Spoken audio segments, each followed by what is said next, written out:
everyone. The story that we're reading this week is called Each Kindness by Jacqueline Woodson, illustrated by E.B. Lewis. Jacqueline Woodson is another of my favorite authors. I love her books. And if you've read the book The Other Side, that's the same author and illustrator as Each Kindness.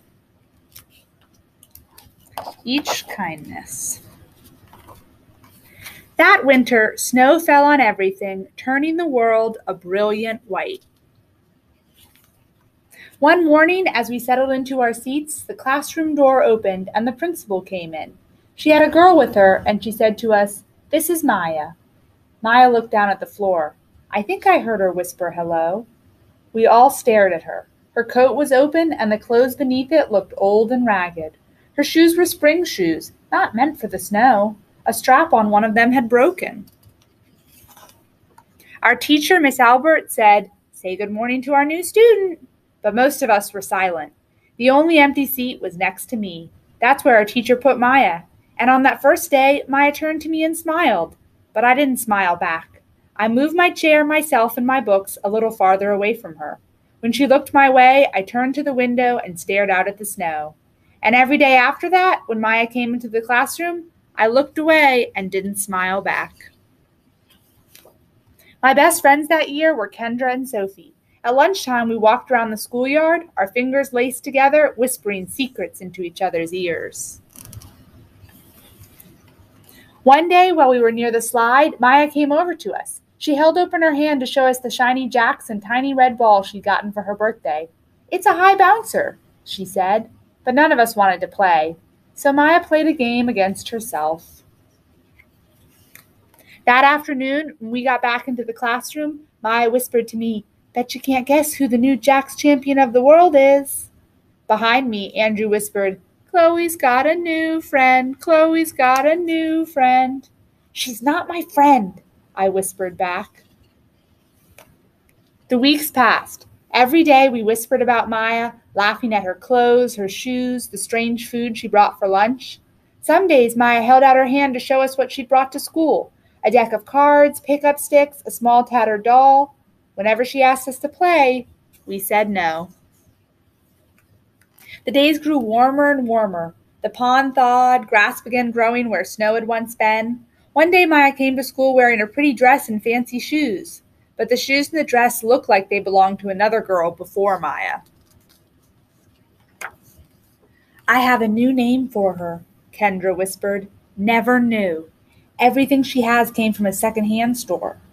We all laughed. Maya stood by the fence. She was holding a jump rope but did not come over to us to ask if we wanted to play. After a while, she folded it double, rolled the ends around each hand, and started jumping. She jumped around the whole schoolyard without stopping. She didn't look up once, just jumped, jumped, jumped. The next day, Maya's seat was empty. In class that morning, we were talking about kindness. Miss Albert had brought a big bowl into class and filled it with water. We all gathered around her desk and watched her drop a small stone into it.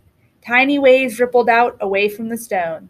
"This is what kindness does," Miss Albert said. "Each little thing we do goes out like a ripple into the world." Then Miss Albert let us each drop the stone in as we told her what kind things we had done. Joseph had held the door for his grandmother. Kendra helped change her baby brother's diaper. Even mean old Andrew had done something. "I carried teacher's books up the stairs," he said, and Miss Albert said it was true. I stood there, holding Miss Albert's rock in my hand, silent. "Even small things count," Miss Albert said gently, but I couldn't think of anything and passed the stone on. Maya didn't come to school the next day or the day after that. Each morning I walked to school slowly, hoping this would be the day Maya returned and she'd look at me and smile. I promised myself this would be the day I smiled back. "Each kindness," Miss Albert had said, "makes the whole world a little better." But Maya's seat remained empty, and one day Miss Albert announced to the class that Maya wouldn't be coming back. Her family had to move away, Miss Albert said. Then she told us to take out our notebooks. It was time for spelling. That afternoon, I walked home alone. When I reached the pond, my throat filled with all the things I wished I would have said to Maya, each kindness I had never shown. I threw small stones into it over and over. watching the way the water rippled out and away, like each kindness, done and not done, like every girl somewhere holding a small gift out to someone and that someone turning away from it. I watched the water ripple as the sun set through the maples, and the chance of a kindness with Maya became more and more forever gone. The end. It's a bit of a sad story, but I think it teaches an important lesson, and I think you know what that is. That you have to be kind when you have the chance. You never know when things are going to change, and you never know what a difference being kind might make.